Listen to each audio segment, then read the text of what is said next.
लोकसभा चुनावों को लेकर मायावती की बहुजन समाज पार्टी यानी बसपा के सांसदों पर द इंडियन एक्सप्रेस ने एक रिपोर्ट की है।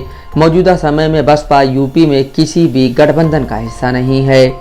द इंडियन एक्सप्रेस की रिपोर्ट में कहा गया है कि मायावती के पार्टी के कई सांसद दूसरी पार्टियों के संपर्क में हैं। 2019 के लोकसभा चुनाव में बसपा ने यूपी में 10 सीटें जीती थीं। राज्य में बीजेपी के बाद बसपा दूसरी सबसे बड़ी पार्टी थी। सपा ने गाजीपुर से अफजाल अंसारी को टिकट दिया था। अफजाल अंसारी 2019 में बीएसपी के टिकट पर लोकसभा चुनाव जीते थे।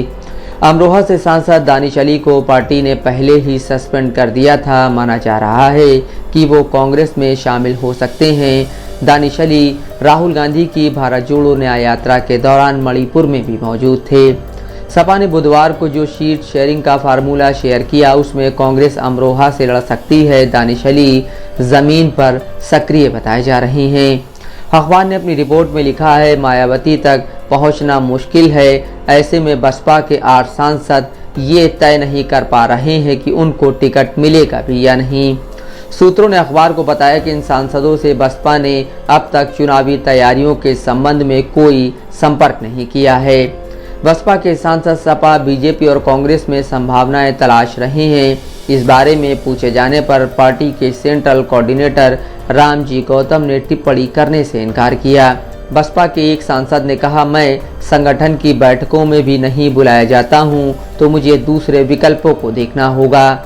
जौनपुर से बसपा सांसद श्याम सिंह यादव दिसंबर 2022 में राहुल गांधी की भारत जोड़ो यात्रा में शामिल हुए थे।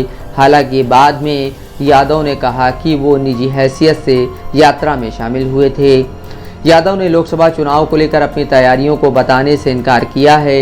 इंडियन एक्सप्रेस ने सूत्रों के हवाले से बताया है कि बसपा का कम से कम एक सांसद राष्ट्रीय लोकदल यानी आरएलडी के संपर्क में है।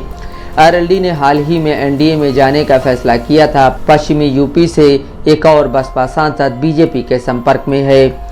माना जाता है कि इन सांसद ने बीते साल घोषी सीट पर हुए उपचुनावों में बीजेपी की मदद की थी। हालांकि ये सीट सपा के पास चली गई थी। एक और सांसद के सहयोगियों ने बताया कि वो बीजेपी की पुष्टि का इंतजार कर रहे हैं और वो अपना ही संगठन बनाने की दिशा में बढ़े हैं। इन सांसद के सहयोगियों ने बताया कि अगर बसपा और बीजेपी दोनों ने टिकट नहीं दिया तो ये निर्दलीय चुनाव लड़ेंगे।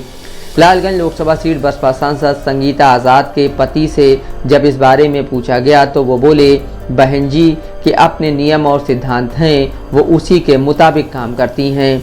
बीते साल संगीता आज़ाद अपने पति के साथ पीएम मोदी से मिली थीं। अम्बेडकर नगर से सांसद रितेश पांडे ने कहा, अभी तो मैं जहां हूं वहीं हूं, मैं अपनी नेता के आदेश का इंतजार कर रहा हूं। 2012 के बाद से बसपा ढलान पर है। हालांकि 2019 में 10 सीटें जीतकर मायावती ने अपनी ताकत दिखाई थी। इस चुनाव में बसपा सपा के साथ चुनावी मैदान में थी।